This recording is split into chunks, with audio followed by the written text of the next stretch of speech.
Hello, everybody listening to this. This is episode 1 of the Noiseless Madman podcast. I am, of course, the Noiseless Madman. Blah, blah, blah, blah. Ha.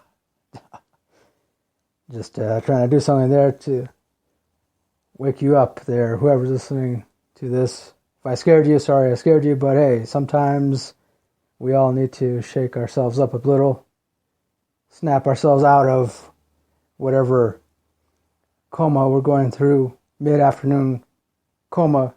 Hey, maybe it's time for another cup of coffee, or I don't know. Don't drink too much coffee. Maybe that's something I should do. Should take my own advice, right? We should all take our own advice. Nothing wrong with that. But anyway, that song you just heard, that song clip you just heard, is a song titled Devil's Eyes by the band Revolt, which also happens to be the band that I play guitar in. So if you want to hear more of our awesome songs, also check out a couple video clips of us rocking out. Definitely check out facebook.com/revoltrocks, all one word, lowercase. facebook.com/revoltrocks. Check out our songs there. Let us know what you think, all that good stuff. So, this being episode 1 of the Noiseless Madman podcast, I just wanted to briefly talk about how I came up with this whole identity of the Noiseless Madman.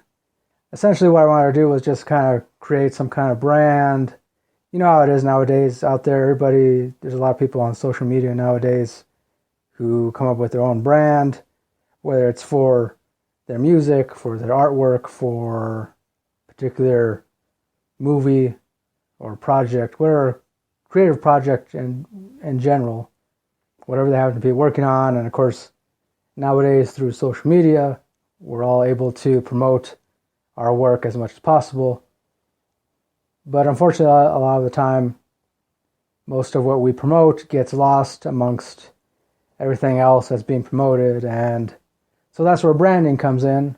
And for me, I'm no stranger to social media. I mean, I love it. I like how accessible it is, how I like the fact that I can share whatever I want to share.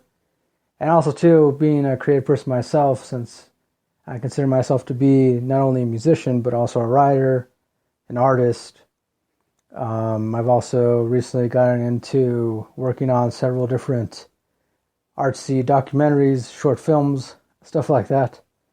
And also blogging, of course, and I'm also no stranger to podcasting. So for me, I wanted to have my own brand out there, but I wanted to be kind of weird sounding, but not so weird that people can't pronounce it, or, you know. So I just kind of thought of these two different words that to me stood out. The word noiseless, of course, to me means mostly just, you know, sometimes it's all right to not say anything. It's all right to just kind of sit in silence for a while, kind of meditate, collect one's thoughts. There's nothing wrong with that. I believe that's something that we should all do on a daily basis. Take some time out away from all the noise, all the external influences, and just kind of decompress. Take some time to ourselves.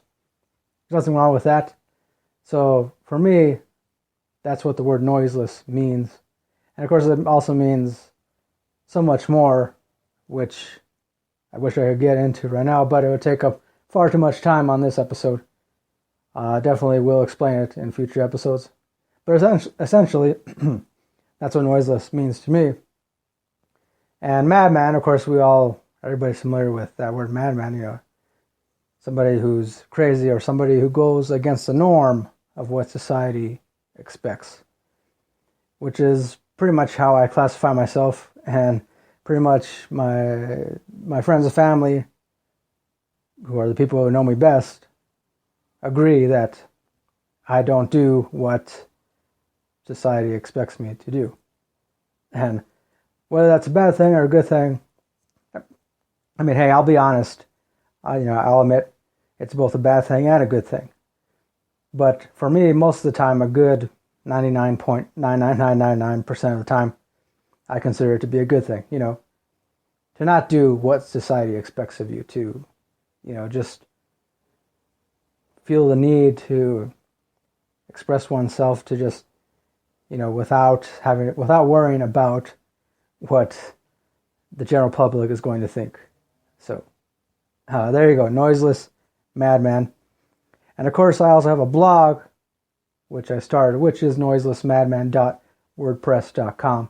I post a lot of stuff on there, original poems, original short stories, also articles, random thoughts, also movie news, stuff about TV shows, a lot of other really cool stuff. But we'll get into all that later on and also in future episodes, of course. So, for this episode 1, I wanted to just talk about Star Wars The Force Awakens. And I know, for me, I personally like it. I thoroughly enjoyed it. It didn't bother me at all that they just kind of somewhat they just kind of reworked the story of the original Star Wars, the very first one that came out in the 70s. Star Wars A New Hope. And all the criticism, most of the reviews I've read, well, the bad reviews that I've read about Star Wars The Force Awakens, of course, I've noticed that the majority of them are just, complaining about the fact that, I don't know, they expected it to be, I guess, a completely different story, like just so different that it had absolutely nothing at all to do with the previous movies. Which obviously, most of us knew that wasn't going to be the case. I didn't expect that.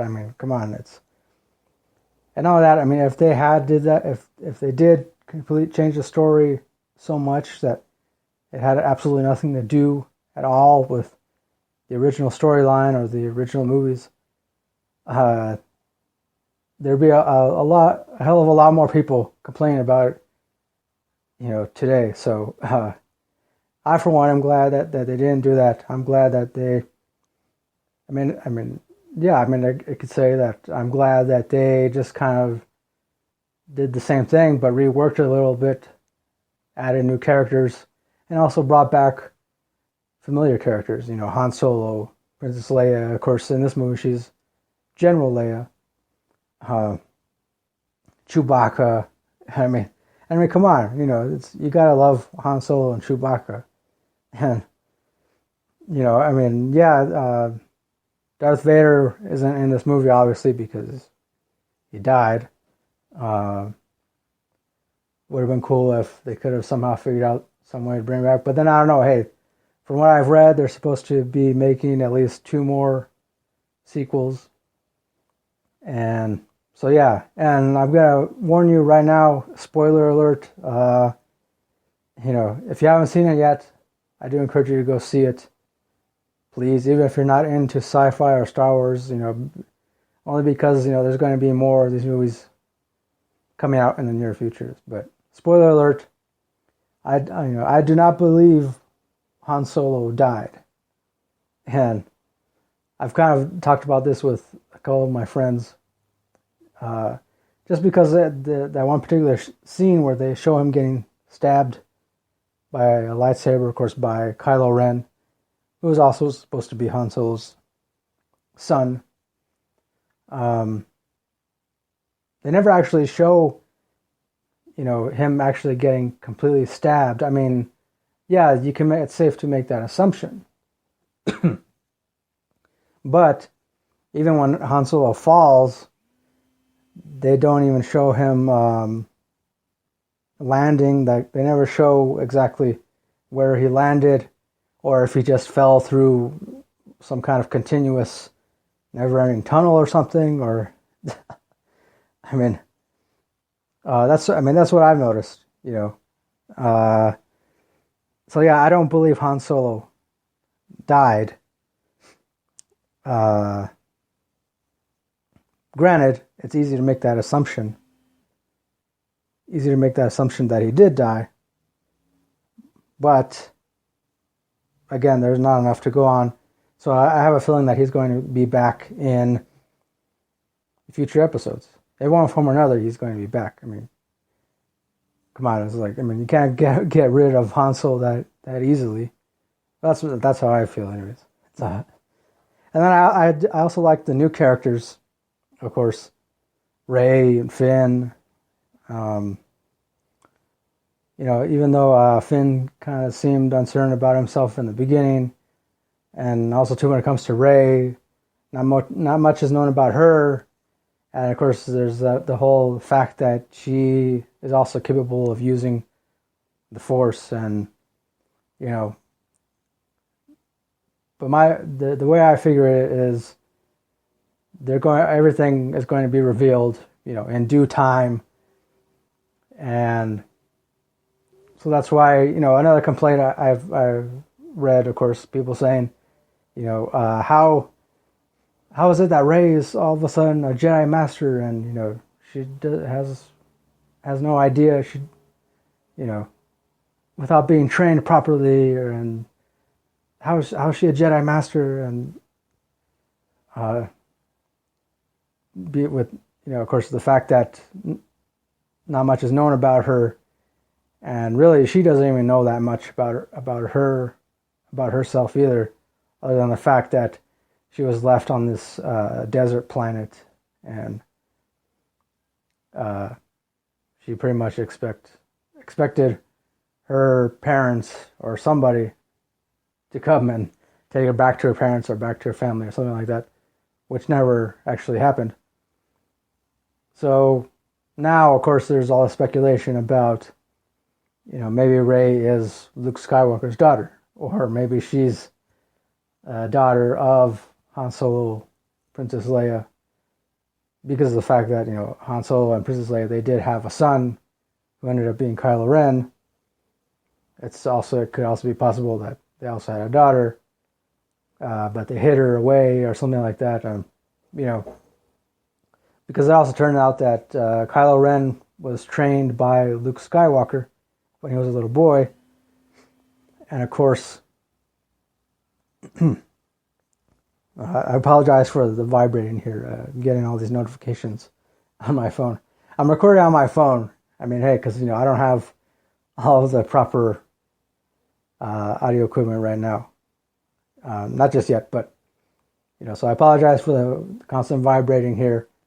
But yeah, I do appreciate people leaving me comments, on Twitter and on my blog. So I get notifications about that on my phone. So, but yeah, I'm just going to continue anyways. What was I saying? Oh yeah, so Kylo Ren, when he was a little boy, was trained by Luke Skywalker. Luke Skywalker started training a whole new generation of young Jedis. But somewhere along the lines, Kylo Ren, which at the time his name was just Ben, he turned more towards the dark side and killed all of the other students, young Jedi students, or that Luke Skywalker was training. And I guess Luke Skywalker kind of felt so bad, or I don't know, he didn't know what to do. I mean, I guess it was kind of like he didn't want to kill Ben, aka Kylo Ren, when he was just a little boy or something like that. So I don't know, for whatever reason, Luke Skywalker left and hid away on some really distant water planet. So yeah, and then of course much of the movie and